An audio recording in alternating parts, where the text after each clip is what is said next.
Hey guys, Josh here, and Story of Seasons Grand Bazaar is packed with fun secrets, Easter eggs, and small details that make the game feel so special. The more I play, the more I discover, and in this video, I'd like to show you some of my favorite moments so far. Leave a like on the video if you learn anything new, it helps the channel so much. And now let's get into it. We'll begin with the beginning. After creating your character and arriving in Zephyr Town, Felix greets you, assumes you're the new farmer moving in to help with the bazaar, and asks if you'd like to give a try at selling a few things. While most of the dialogue options in this game do not have much of an impact, this one does. If you say yes, you will start selling at the bazaar and the game will continue as normal, but if instead you say you're going home, Felix apologizes for mistaking you for the new farmer. You leave the town, and then the overly dramatic mayor just waits there all day long for a farmer who never shows up. It is a funny cutscene, I recommend you check it out, but if you do, don't spend too much time on the character creation, as after the cutscene, you will be brought back to the main menu and you will have to start everything over. In the original Grand Bazaar on the Nintendo DS, Felix did ask the same question, but if you said no, he would just ask again and again until you eventually said yes. Past games in the series have also done that same joke of letting you end the game early, and I like that the developers went out of their way to add this cutscene with voice acting and everything, all for something that in the end not a lot of players will see. If you do decide to stay in Zephyr Town, it won't take long for you to start jumping everywhere, and there is a good chance you've already tried interacting with the chimney on top of Miguel's house. When doing so, a description tells you that the chimney looks big enough to climb inside, that it is tempting, but maybe some other time. If you check the fireplace from inside the house, there is a similar message, so it must be there for a reason, right? Going back again to the DS version, you could, in that one, jump on this barrel and enter Miguel's house through the chimney. At first glance, this description is just a little throwback. You might feel a bit sad that you can't go in anymore, but actually, you can. Not during the daytime, but if you try after midnight, you will get into the chimney and trigger this special cutscene, where Miguel is both impressed by your skills and understandably furious that you're sneaking into his place in the middle of the night.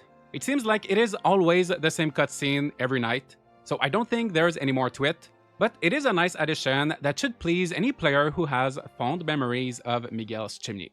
Something I love about Grand Bazaar is that not only does it reference the original DS title here and there, it also mentions elements from so many other games in the series.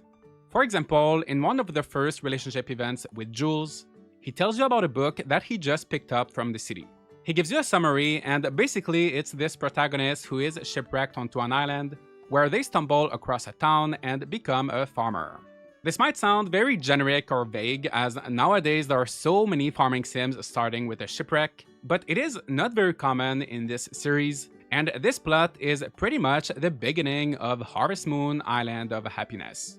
There is another game starting with a shipwreck, Harvest Moon for Girl, which is the girl version of Back to Nature for the PlayStation 1, but Mineral Town is not an island, so it is not the story Jules is talking about. We can confirm this as later, during his confession cutscene, Jules tells you about a new book he's going to pick up, how it's the next installment in the series, and that he's been looking forward to it. In this new entry, the plot revolves around resurrecting a great tree where the goddess resides, which happens to be the plot to Harvest Moon Tree of Tranquility. Tree of Tranquility was in fact the next installment after Island of Happiness, as they released only 4 months apart in Japan. I don't think Jules mentions any other books after that, and he's only 3 books away from the original Grand Bazaar. But if we want to learn more about the past of the series, we will have to move to another media, the radio. Every Tuesday from 4 PM on the radio in your house, you can listen to a show called Talk of the Town, where each week a reporter goes to a different town, walks around, and describes their surroundings. From Flowerbud Village to Olive Town, a surprising amount of locations from past games are being visited. My favorite one is their trip to Sugarleaf Village, where the reporter mentions how this was supposed to become the construction site for Leisureland, but that the project has been suspended and how everyone is happier for it. This means that the protagonist successfully managed to save the village in Hero of Leaf Valley, which was on the PSP, and where the goal was to prevent an amusement park from being built. The reporter even mentions seeing a guy in a suit who can't be anyone else than Charles, still working for Leisureland, but what is he doing there? So don't miss out Talk of the Town on Tuesdays, but there are some other interesting shows the rest of the week, always after 4 p.m. So I recommend listening to the radio often, and you may find some other fun Easter eggs. I just mentioned Charles earlier, but he's not the only returning character. Indeed, this one is a bit more obvious, but a good portion of the merchants at the Bazaar are from all of these other towns we've been talking about. Ronaldo, for example, was in Save the Homeland and its remake Hero of Leaf Valley, where he ran a grocery store, and he was also in Magical Melody, where he ran an orchard. Not only that, but his orchard was named Paradise Orchard, and now his stall at the Bazaar is named Paradise Sundries, so his branding is very consistent. Another interesting one is Garan, the carpenter from Island of Happiness and Sunshine Islands. If you talk with him at the Bazaar, you may notice a framed picture of a little girl on the shelf, and that is his daughter Eliza. Ronaldo and Garan are two characters with extra details that I noticed, but Karina, Rebecca, Charles, Pierre, Rufio, and Matsuba, all of them are coming back from previous games. Focusing on Zephyr Town itself a bit more now, if you've been spending time with Gabriel, you most likely noticed how he's been working on this windmill sculpture. In the original Grand Bazaar, he was also working on a sculpture, but one of Felix. So you might be wondering, why was the Felix statue replaced for windmill? Well, that is because the Felix statue has been completed.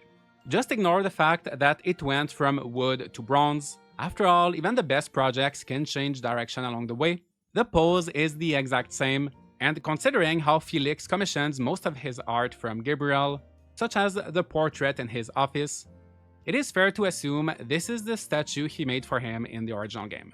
I also went back to the original Bazaar to double check, and in fact, there was no statue there at the time. Next, let's go to our farm. If you approach the cliff, you will be able to admire the view and see the neighboring city in the distance. It is a pretty beautiful scenery as it is, but it gets even better. On Saturday nights, starting at 8 p.m., you may see some fireworks during the summer and lanterns during autumn. Besides these festivities, if you're lucky, you could even see a meteor shower, and during the day you can see rainbows, possibly other events as well, but they are fairly rare, so let me know if you've witnessed anything interesting. There is another viewpoint at the summit of the mountain, so it can also be worth having a look there. There is always so much to do in this game, so take this as your reminder to take a break once in a while, and to enjoy the scenery. It is worth it. Another fun detail to look at while you're on your farm has to do with your pets. I believe you need to completely max out their friendship, as I've only just recently been able to do it with one of my dogs, but if you jump while being near them, they will copy you and jump as well. Does it serve any functional purpose? Not at all, it's just something cute. And even if your pets are not at the jumping phase yet, they have so many adorable animations, they are worth watching. Lastly, since we're talking about pets, if you've played Pioneers of Olive Town, you may be familiar with the Lone Wolf, a special variant of a dog that you could unlock at the shrine if you collected enough follower sprites, after which it would become available for purchase at the animal store. If you liked this pet, good news, the Lone Wolf is back in Grand Bazaar, and similarly, it is unlocked in a special way. Well, it's not too complicated, you simply need to reach the rank of World Bazaar, and from that point going forward, there will be a small chance for the Lone Wolf to appear at Ramon's shop. At 50,000 G, it is more expensive than all of the other pets. It behaves the same as any regular dog, but if you like how it looks, it is money well spent. So these are some of the secrets and Easter eggs that I found in Story of Seasons Grand Bazaar. These things are a big part of why I love this game. The developers put so much care into the little details, and it feels like a true celebration of the series and all of its towns and characters. I'm sure there are some things that I missed or forgot, so let me know in the comments if you've discovered any fun surprises. Leave a like and subscribe for more content like this, and I'll see you all in the next video.